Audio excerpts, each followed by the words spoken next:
I thought I was marrying my soulmate. Turns out he was playing a prank on me the whole time. Why can't we have the ones we really want? And why do we want it more when we know we can't have it anymore? Like when you go shopping and you find this last pair of shoes that you've been eyeing for ages, only to have the salesperson tell you that it doesn't have your size? But perhaps the biggest frustration that I have in my life is Simon, my childhood best friend, my mentor, my confidant, and my soulmate. You see, Simon and I have this special relationship. He called it friendship. I called it love. Not just platonic love, but a romantic kind of love. But he would always dismiss my declarations and tell me to stop joking. But I never joked when it came to my feelings for him.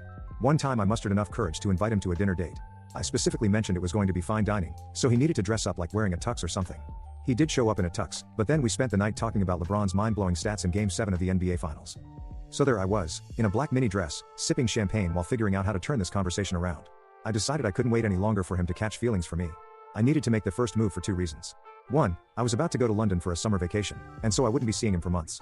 And 2. We were about to go to college and that meant we would be separated for years. With a little touch of blush on my cheeks and a whole lot of confidence, I walked to his house to finally propose. But as the door opened, he stood there with a blonde girl who was about my age, a little skinny, but her chest was twice the size of mine. Simon introduced her as Millie, his girlfriend, his first ever. I was speechless the whole time, but I was quietly backtracking in my head. When this happened, I was sure I knew all of his activities for the past 13 years. And so Simon and Millie became a couple, and I, the one who loved him before he even had body hair, became their lousy third wheel.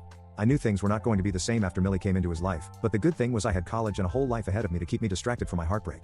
But life has a way of making us deal with unfinished business, the least we expected. Years later, I met Simon and Millie at a music festival. They were still together, perhaps even closer than they were when we were teenagers with just one look. I knew Simon was in love because that was how we had always been. We knew each other's deepest thoughts and emotions, even without uttering a single word. I believed that we were connected by some invisible thread, and at one point I even believed soulmates were a higher tier than lovers. And that was why when I saw Simon's eyes glow, I knew he was in a happy place. So when he told me that they were going to get married, I shouldn't have felt bad because we were soulmates and soulmates share each other's happiness, but I felt like the entire world came down on me. I forced myself to sound happy and excited, and nobody suspected I was faking it. So as the night went on, I got to talk to Millie and she mentioned inviting her ex to the wedding. Because she got an invitation to her ex's wedding last year too, she wasn't sure if Simon would be pleased with the idea, and so she asked for my opinion since I knew him well right there. And then an idea came up. The next day I got in contact with Brad, Millie's ex, and introduced myself as her friend. But instead of telling him about Millie's forthcoming wedding, I asked him if he truly loved his wife because Millie was only getting married to Simon to get over his marriage to another woman.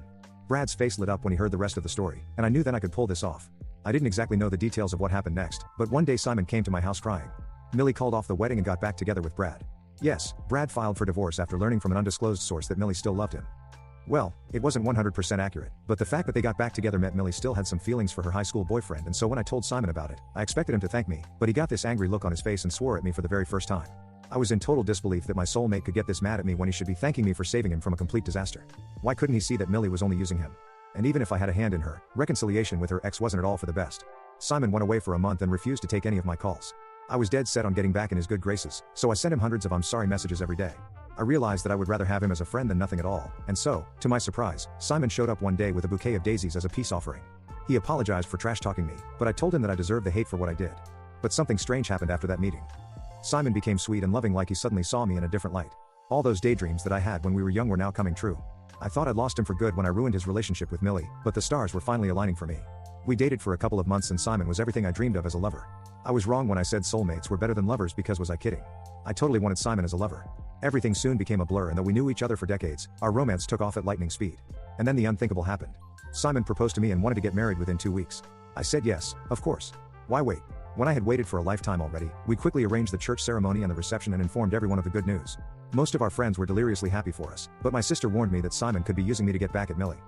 I calmed her down and assured her that Simon was going to marry me because I was the one he truly loved. Now, on the wedding day itself, I was a nervous wreck, but I reminded myself that I had to be the best bride ever.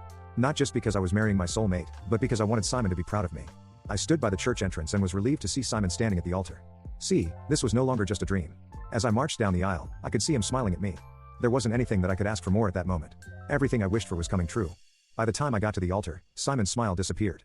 He grabbed the microphone from the stand and announced that he was not going to push through with the wedding. My jaw dropped to the floor like I'd been punched right in my face. Simon went on to say that he never loved me and that I was stupid for believing all the lies he told me.